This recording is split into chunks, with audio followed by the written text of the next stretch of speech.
Alam mo, ganyan din ako magmahal. Na kahit nakikita ko na yung kahit anong ka-red flagan niya, hindi pa rin ako bumibitaw. Hindi pa rin ako sumusuko. Na kahit anong sabihin ng mga tao na sa paligid ko, sabihan na ako ng tanga, nasabihan na ako ng bobo, nasabihan na ako ng you deserve someone better. Pero minsan, mahirap lang talaga kalaban yung nararamdaman mo. Lalo na kapag gustong gusto mo talaga isang tao.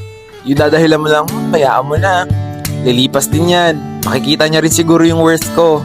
Balang araw makikita niya rin lahat ng mga ginagawa ko para sa kanya. Pero alam mo, hindi rin naman nag-work lahat ng mga yon.